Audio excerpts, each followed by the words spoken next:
সূরাত ইয়াসিন নামে একটা সূরা আছে, আপনাকে লেখা আছে কিনা? আছে না? সূরা ইয়াসিন, ইয়াসিন এরকম একটা সূরা আছে না? এই সূরার শুরু দিক দিয়ে একটা ঘটনা আছে। আল্লাহ তাআলা এক এলাকায় 3 জন রসুল পাঠাইছেন। কয়জন? একসাথে 3 জন। প্রথম 2 জনরে পাঠাইছে, ওই 2 জনরে আটকায় রাখছে জেলখানায়। তখন ওই 2 জনরে সাপোর্ট করার জন্য আল্লাহ তৃতীয় আরেকজন পাঠাইছেন। তো ওই এলাকার লোকজন, কিছু এলাকার লোক আছে মানে এত পরিমাণে খারাপ যে খারাপের কোনো শেষ নাই। তো এখন ওই এলাকার লোক ওই 3 জনরে আটকায় রাখছে। কি করে রাখছে বলেন? 3 জনকে আটকায় রাখছে। কিন্তু ওই 3 জন যখন ওই এলাকায় ঢুকছে, যেমন আমি এই যে এখান থেকে পাম্পের এখান থেকে ঢুকলাম, এরকম ওই এলাকায় যখন ঢুকছে, তো ওই বর্ডার এলাকা, ওই বর্ডার এলাকায় ফাঁকা মাঠের মধ্যে একজনের সাথে এই 3 জনের পরিচয় হয়েছে। তার নাম হলো হাবিব। কি নাম? কথা বলে না। হাবিব নামের সাথে আছে হাবিবে নাজ্জার। কি আছে? তো এই হাবিবের সাথে দেখা হলে হাবিব এই 3 জন, আগে 2 জন আর পরে একজন, এই 3 জনরে দেখে হাবিব মেনে নেছে যে এরা ভালো মানুষ, এদেরকে মানলে কল্যাণ আসে, আল্লাহ সন্তুষ্ট হবে। তো হাবিব ওই সময় ঈমান নিয়ে আসছে। পরবর্তীতে এই 3 জন যখন ওই এলাকার মধ্যে মজলুম, তাদেরকে আটকায় রাখা হয়েছে, তো এই সংবাদ হাবিব শুনছে। শোনার পরে হাবিব এলাকায় আসছে। এলাকায় এসে যারা মোটামুটি মাতুব্বার টাইপের যারা আছে, মাথা মোটা, এদের ডাক দিয়ে বলল যে 3 জন লোক তো ভালো মানুষ, আপনারা খামাখায় এদের সাথে এই উল্টাপাল্টা করতেছেন, আটকায় রাখতেছেন কেন? হুজুররা তো ভালো মানুষ না খারাপ মানুষ? হুজুররা খারাপ। আমি একজনকে জিজ্ঞেস বলছি যে হুজুররা খারাপ, কোন কোন দিক দিয়ে আপনার নম্বরে হুজুর খারাপ এটা একটু বলেন তো। কয় হুজুর 1 নম্বরে হুজুররা খারাপ, তার কারণ হলো হুজুররা খালি ওয়াজের মধ্যে রাজনীতির কথা কয়। তো ওয়াজ করি 1.5-2 ঘন্টা, এর মধ্যে কোনো একটা পার্ট হয়তো রাজনীতির আসছে, তাই বলছি। এতে যদি আমি খারাপ হয়ে যাই, তারা ফুল টাইম রাজনীতি করে, তারা কি ভালো? কথা বলে না। যারা ফুল টাইম রাজনীতি করে তারা ভালো? এই ধরনের নোয়াখাইলে কথা আর বলার দরকার নাই। আল্লাহ আপাতত একটু কথা বলার সুযোগ দেশে, আমরা আমাদের ভুল স্বীকার করে নিয়ে তওবা করে আল্লাহর কাছে ভালো হই। এখন আলহামদুলিল্লাহ হাবিবে নাজ্জারের কাছে, হাবিবে নাজ্জার চলে গেছে। হাবিবে নাজ্জার যে বলল, হ্যাঁ এই ফ্যানটা বন্ধ করতে বলতেছিলাম।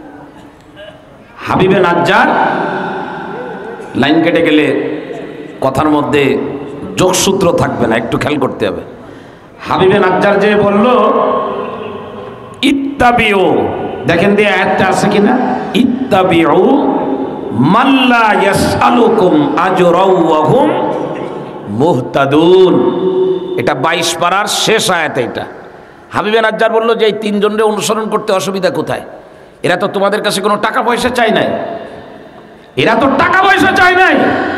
আপনারা ক্ষমতা আসেন, আমরা তো ক্ষমতা চাই নাই, কারণ আমি চেয়ারম্যান হবো না, মেম্বার হবো না, এমপি হওয়ার কোনো চিন্তা ভাবনা নাই,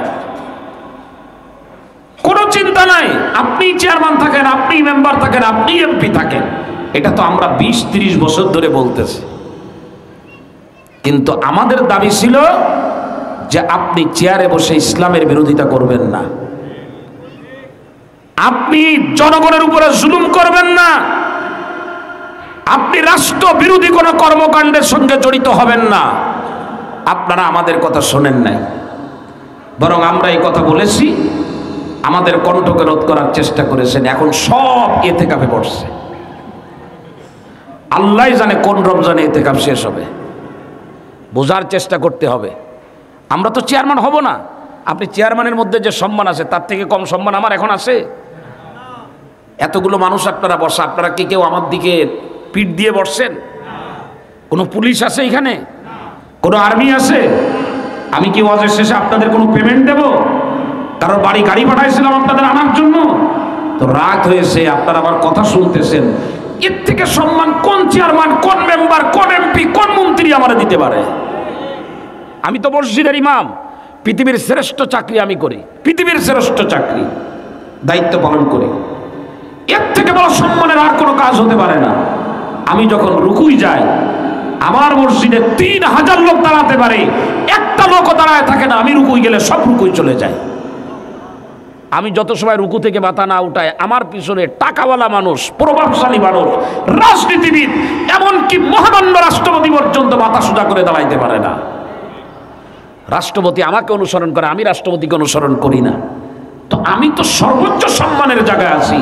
আমি তো আপনার চেয়ারম্যানই নেওয়ার জন্য লালায়িত না, আমি আপনার মেম্বারি নেওয়ার জন্য লালায়িত না, আমরা আপনাদের এমপিগিরি নেওয়ার জন্য লালায়িত না, আপনি রাজনীতিবিদ, আপনার পদ নেওয়ার জন্য আমি লালায়িত না, আমরা লালায়িত না। তবে আমরা, আপনি যখন কোনো ভুল করবেন, আপনার যখন পদস্খলন হবে, আপনি যখন লাইনচ্যুত হবেন, তখন ধরায় দেওয়ার জন্য আমরা আল্লাহর পক্ষ থেকে নবী হয়ে দায়িত্বপ্রাপ্ত হয়েছি। জীবন চলে গেলেও আপনার ভুল ধরে দেব। মানবেন না এমন পলান দেবেন, কাপড় চোপড় গুছাই নিয়ে যাইতে পারবেন না। বাজার করছেন তাও খাইতে পারবেন না। ভালো করে বুঝে রাখেন, গত 2 দিন আগে দেখলাম শুল্কমুক্ত গাড়ি কিনছে কিছু ভাইজানরা। আমাদের গাড়িগুলো চালাইতে পারে না, এক একটা গাড়ির দাম 10 কোটি 12 কোটি টাকা করে। এই পরিণতি মানুষের তখন হবে যখন মানুষ উলামায়ে কেরামের কোরআন হাদিসের কথা না মানবে।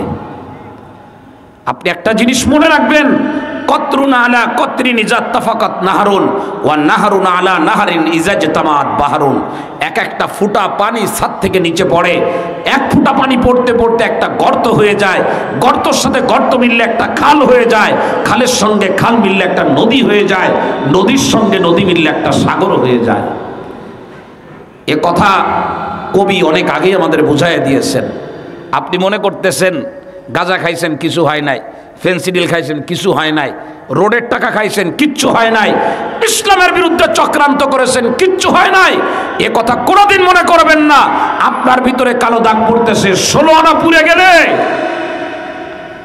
16 আনা পুড়ে গেলে স্ত্রীকে বলে যাওয়ার সুযোগ পাবেন না। এর থেকে আমাদের শিক্ষা নিতে হবে। কোথায় নমরুদ, কোথায় ফেরাউন, কোথায় আবু জাহেল, উতবা, সাইবা, কোন জায়গায়? সেখান থেকে শুরু করে যাবৎকাল পর্যন্ত পৃথিবীতে আল্লাহকে বাদ দিয়ে যারা ভিন্ন কাউকে সন্তুষ্ট করার চেষ্টা করেছে, কারোর পরিণতি ভালো হয় নাই। কথা আপনারা মানেন কি মানেন? হাবিবে নাজ্জার বলল,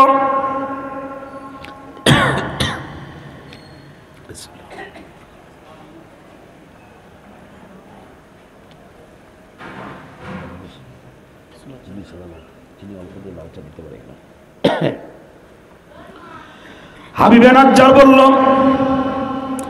এই 3 জন হলো নিঃসন্দেহে ভালো মানুষ। এরা তোমাদের কাছে কোনো পারিশ্রমিক তাই না, এদেরকে মানলে অসুবিধা কোথায়? হাবিবে নাজ্জারের সঙ্গে তাফসির ইবনে কাসিরের মধ্যে আসছে 4th খণ্ডে ওই এলাকার মানুষের কিছু কথোপকথন হলো, তর্কাতর্কি হলো, কথা কাটাকাটি হলো।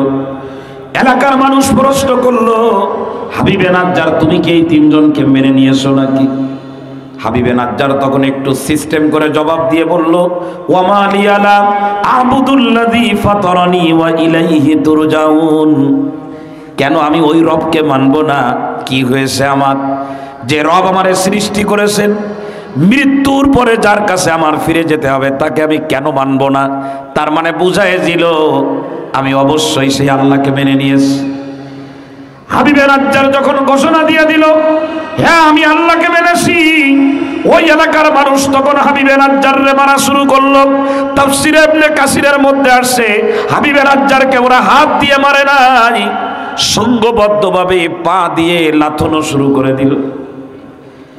এমন করে পা দিয়ে লাথি মারলো, শরীরের মধ্যে আঘাত করলো।